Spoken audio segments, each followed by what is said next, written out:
ओम शांति। ओम शांति। Good morning.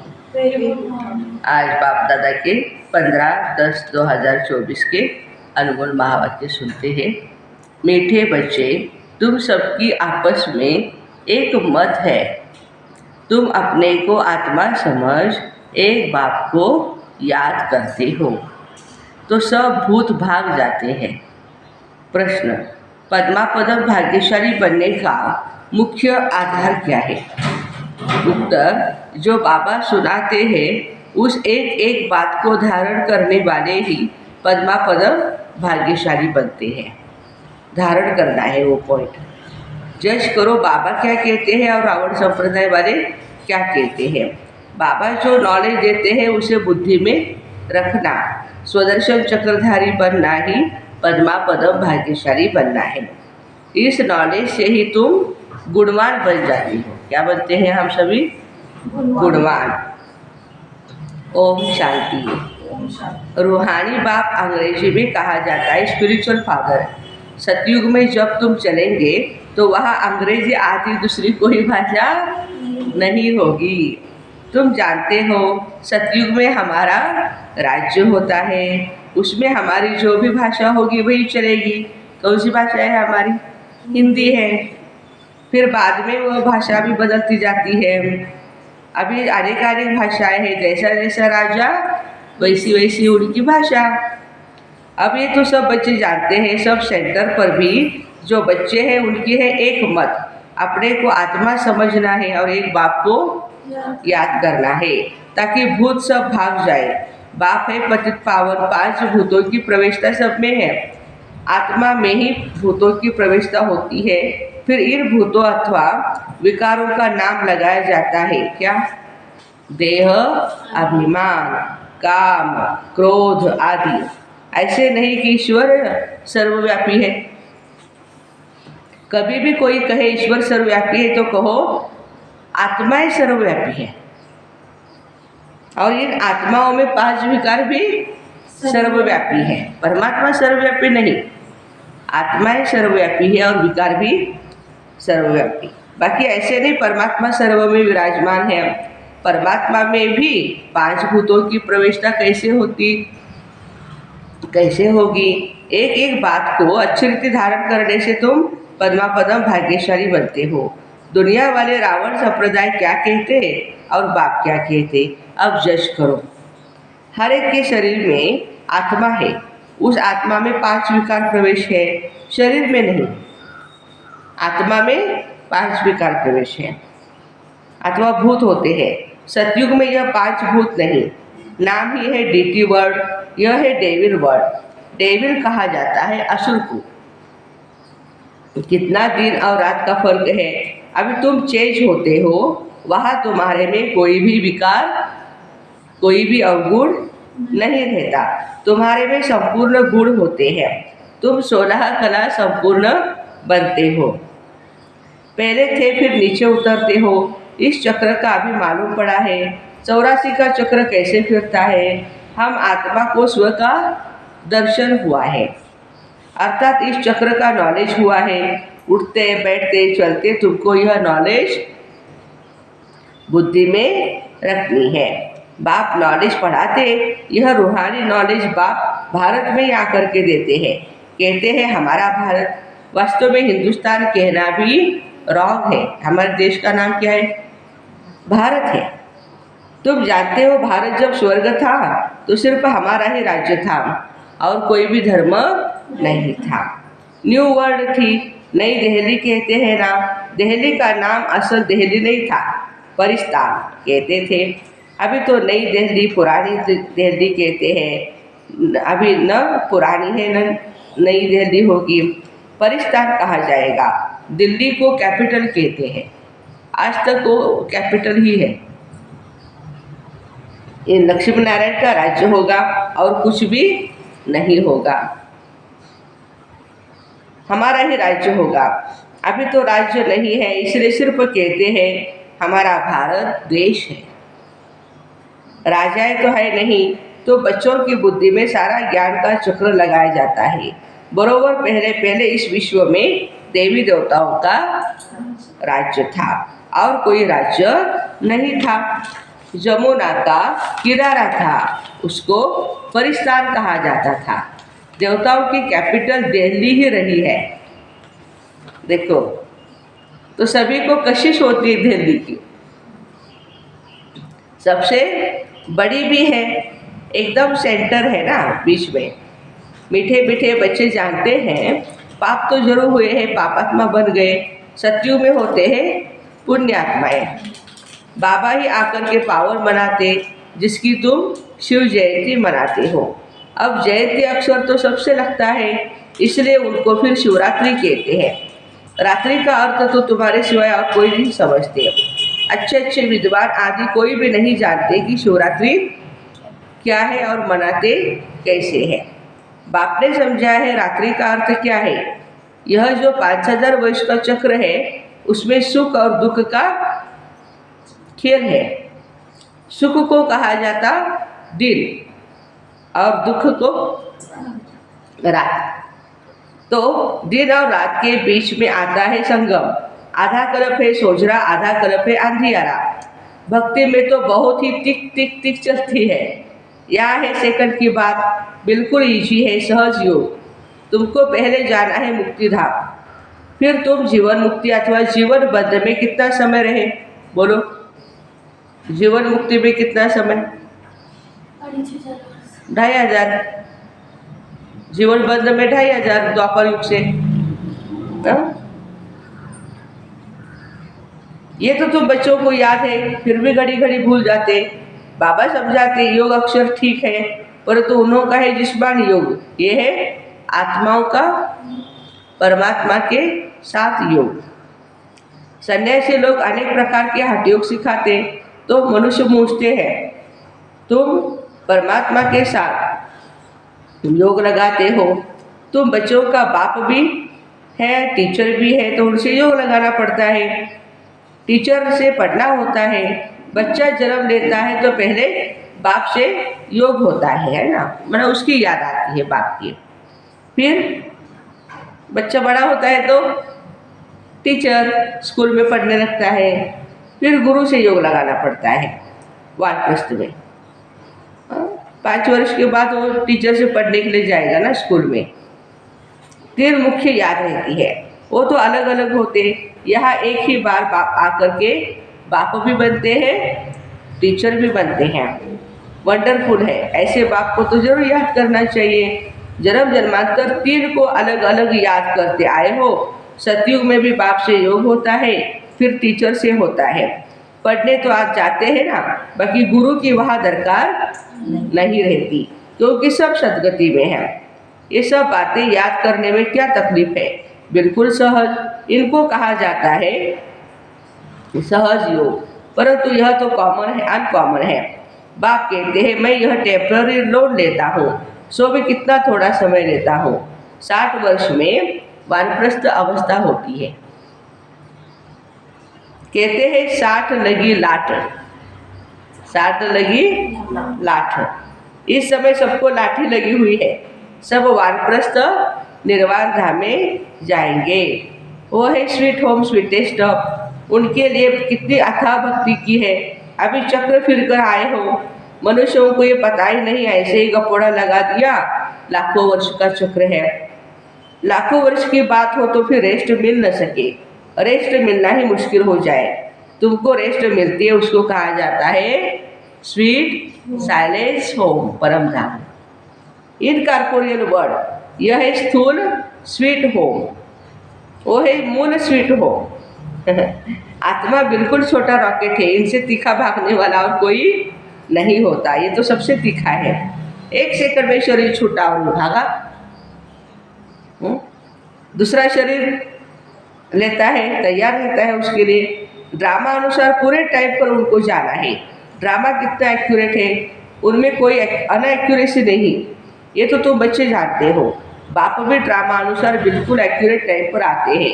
1 सेकंड का भी फर्क नहीं पड़ता। मालूम कैसे पड़ता है, इनमें बाप भगवान है। जब नॉलेज देते हैं, बच्चों को बैठ पढ़ाते हैं, समझाते, शिवरात्रि भी मनाते। मैं शिव कब कैसे आता ये तुमको पता नहीं है। शिवरात्रि कृष्ण रात्रि मनाते, राम की नहीं मनाते, क्योंकि फर्क पड़ गया ना। शिवरात्रि के साथ श्री कृष्ण की भी रात्रि मना लेते हैं, परंतु जानते कुछ भी नहीं। यहाँ है ही आसुरी रावण राज्य, ये सब समझने की बातें हैं। बाबा कहते हैं यह तो है, बाबा बूढ़े को बाबा कहेंगे ना, छोटे बच्चे को बाबा थोड़े कहेंगे। कोई लव से भी बच्चे को बाबा बाबा कह देते हैं। तो उन्होंने श्री कृष्ण को लव से कह दिया। बाबा तो तब कहा जाता है जब बड़ा हो, बच्चे पैदा करे। श्री कृष्ण खुद ही प्रिंस है, उनको बच्चे कहाँ से आए? बाप कहते हैं मैं बुजुर्गों के तन में आता हूँ। शास्त्रों में भी है, परंतु शास्त्रों की सब बातें एक्यूरेट नहीं है। कोई बात ठीक है। ब्रह्मा की आयु माना प्रजापिता ब्रह्मा की आयु कहेंगे, वह तो जरूर इस समय होगा। ब्रह्मा की आयु मृत्यु लोक में खत्म होती है, ये कोई अमर लोक नहीं है। इनको कहा जाता है पुरुषोत्तम संगम युग। कौन सा युग है ये? पुरुषोत्तम कल्याणकारी संगम युग। यह सिवाय तुम बच्चों के और कोई की बुद्धि में नहीं। बाप बताते मीठे मीठे बच्चों, तुम अपने जन्मों को नहीं जानते हो। हम बतलाते हैं कि तुम 84 जन्म लेते हो। कैसे? तो भी तुमको पता पड़ा है। हर एक युग की आयु 1250 वर्ष की है। इतने जन्म लेते हैं। 84 का भी हिसाब है, 84 लाख का हिसाब कोई नहीं सकता, तो बैठ करे। इनको कहा जाता है 84 का चक्र। 84 लाख की तो बात याद ना आए।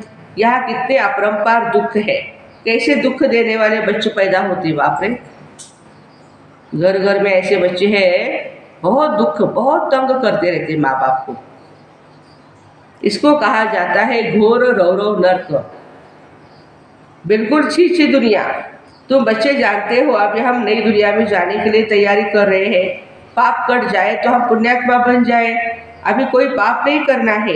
एक दो पर काम कटारी चलाना, यह भी क्या है? आदि मध्य अंत दुख देना है। अभी यह रावण राज्य पूरा होता है, अभी है कलयुग का अंत। यह महाभारी लड़ाई है अंतिम, फिर कोई लड़ाई आदि नहीं होगी। वहाँ कोई भी यज्ञ नहीं रचे जाते। जब यज्ञ रचते हैं तो उसमें हवन करते हैं। बाप ने भी यह जो रुद्र ज्ञान यज्ञ रचा है, इसमें बच्चे अपनी पुरानी सामग्री सब स्वाहा करते हैं। अब बाप ने समझा है यह है रुद्र ज्ञान यज्ञ। रुद्र शिव को कहा जाता है। किसको कहते हैं? रुद्र शिव बाबा को। रुद्र माला कहते हैं ना। निवृत्ति मार्ग वालों को प्रवृत्ति मार्ग के रस्म रिवाज का कुछ भी पता नहीं है। उनकी रस्म अलग होती है, प्रवृत्ति वालों की रस्म अलग होती है। वो तो घर बार छोड़ करके जंगल में चले जाते हैं। नाम पड़ा है सन्यास।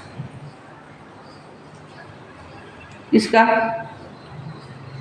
घर बार का सन्यास करते, घर बार नहीं संभालते, चलो किया सन्यास, खाली हाथ निकलते हैं। पहले तो गुरु लोग बहुत परीक्षा लेते थे उसकी, शिष्य की, काम कराते थे उससे। पहले भिक्षा में सिर्फ आटा ही लेते थे, रसोई नहीं लेते थे, पका हुआ भोजन नहीं लेते थे, सिर्फ आटा। और जाकर के फिर अपने कुटिया में जाकर बना करके खाते थे। आजकल तो अभी कुछ रिवाज नहीं रहा। उन्हों को जंगल में ही रहना है, वहाँ कंद मूल फल मिलते हैं, ये भी गायन है। जब सतोप्रधान सन्यासी होते हैं तब यह खाते हैं। अभी तो बात मत पूछो क्या क्या करते रहते हैं। इसका नाम है विशेष वर्ड, वो है वाइसलेस वर्ड। तो अपने को विशेष समझना चाहिए ना। बाप कहते हैं सत्युग को कहा जाता है शिवालय, वाइसलेस वर्ड। यहाँ तो सब है पतित मनुष्य, इसलिए देवी देवता के बदले नाम ही हिंदू रख दिया है। बाप तो सब बातें समझाते रहते। तुम असुर में हो बेहद के बाप के बच्चे। वह तो तुम्हारे 84 जन्मों का तुम्हें वर्षा देते हैं। तो बाप मीठे मीठे बच्चों को समझाते, जन्म जन्मांतर के पाप तुम्हारे सिर पर है। पापों से मुक्त होने के लिए ही तुम बुलाते हो। साधु संत आदि सब पुकारते हैं, हे पतित पावन। अर्थ कुछ भी नहीं समझते, ऐसे ही गाते रहते हैं, तालियां बजाते रहते हैं। उनमें कोई पूछे परमात्मा से जो कैसे लगावे, उनसे कैसे मिले, तो कह देते सर्वव्यापी। क्या यही रास्ता बताते? कह देते वेद शास्त्र पढ़ने से भगवान मिलेगा। परंतु बाप कहते मैं हर 5000 वर्ष के बाद ड्रामा के प्लान अनुसार इस सृष्टि पर आता हूँ। ये ड्रामा का राज सिवाय बाप के कोई नहीं जानते। लाखों वर्ष का ड्रामा तो हो ही नहीं सकता। अब बाप समझाते यह 5000 वर्ष की बात है। कल्प पहले भी बाबा ने कहा था मन मना भव, यह है महामंत्र, माया पर जीत पाने का मंत्र। बाप बैठ अर्थ समझाते हैं, दूसरा कोई भी अर्थ नहीं समझाते।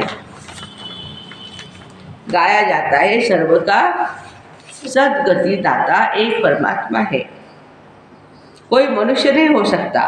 देवताओं की तो बात ही नहीं, वहाँ तो सुख ही सुख है, वहाँ कोई भक्ति नहीं करते। भक्ति की जाती है भगवान से मिलने के लिए। किस लिए भक्ति करते हैं? भगवान से मिलने के लिए। सतयुग में भक्ति होती नहीं, क्योंकि 21 जन्मों का वर्षा मिला हुआ है। तभी गाया जाता है दुख में सिमरन सब करे, सुख में करे न कोई, सुख में सिमरन करे, दुख काय को होवे। यहाँ तो अथाह दुख है। घड़ी घड़ी कहते हैं भगवान रहम करो, भगवान रहम करो। ये कलियुगी दुखी दुनिया सदैव नहीं रहती है। सतयुग त्रेता पास्ट हो गए, फिर होंगे। लाखों वर्ष की तो बात भी नहीं याद रहती है ना। अब बाबा तो सारी नॉलेज देते हैं, अपना परिचय भी देते हैं और रचना के आदि मध्य अंत का राज भी समझाते हैं। 5000 वर्ष की बात है तो बच्चों को ध्यान में आ गया है। अभी तो पराये राज्य में हो ना, तुमको अपना राज्य था। कब? सतयुग में हमारा राज्य था। अभी कहाँ बैठे हैं? पराये राज्य में। यहाँ तो लड़ाई से अपना राज्य लेते हैं, हथियारों से मारामारी से अपना राज्य लेते हैं। तुम बच्चे तो योग बल से अपना राज्य स्थापन कर रहे हो। तुम्हें सतो प्रधान दुनिया चाहिए। पुरानी दुनिया खत्म, नई दुनिया बनती, इसको कहा जाता है कलयुगी पुरानी दुनिया। सतयुग है नई दुनिया, ये किसको पता नहीं है। सन्यासी कह देते यह आपकी कल्पना है, यहाँ ही सतयुग, यहाँ ही कलयुग। अब बाप बैठ समझाते एक भी ऐसा नहीं जो बाप को जानता हो। अगर कोई जानता तो परिचय देता।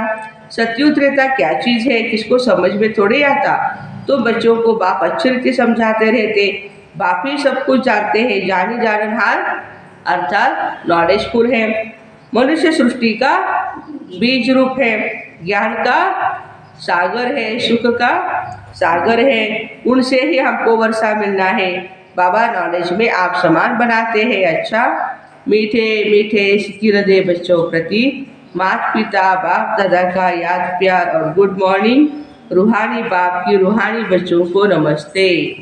हम रूहानी बच्चों से रूहानी माता पिता बाप दादा को याद प्यार, गुड मॉर्निंग और नमस्ते। वाह बाबा वाह, शुक्रिया बाबा शुक्रिया। धारणा, यह पापों से मुक्त होने का समय है, इसलिए कोई भी पाप नहीं करना है। पुरानी सब सामग्री इस रुद्र ज्ञान यज्ञ में स्वाहा कर दी है। अभी वानप्रस्थ अवस्था है, इसलिए बाप टीचर सतगुरु को भी याद करना है। स्वीट होम में जाने के लिए आत्मा को सतो प्रधान बनाना है। वरदान, अपनी सूक्ष्म कमजोरियों को चिंतन करके परिवर्तन करने वाले स्वचिंतक भव। सिर्फ ज्ञान की पॉइंट्स रिपीट करना, सुनना सुनाना स्वचिंतन नहीं है, लेकिन स्वचिंतन अर्थात अपनी सूक्ष्म कमजोरियों को, छोटी छोटी गलतियों को चिंतन करके मिटाना, परिवर्तन करना, यह है स्वचिंतक बनना। ज्ञान का मनन तो सभी बच्चे बहुत अच्छा करते हैं, लेकिन ज्ञान को स्वयं के प्रति यूज करना, धारणा स्वरूप बनना, स्वयं को परिवर्तन करना, इसकी ही मार्क फाइनल रिजल्ट में मिलती है। माना सेल्फ चेकिंग करना, खुद को चेक करके फिर चेंज करना, क्या कमी है मेरे अंदर, उसको स्वचिंतन कहते हैं।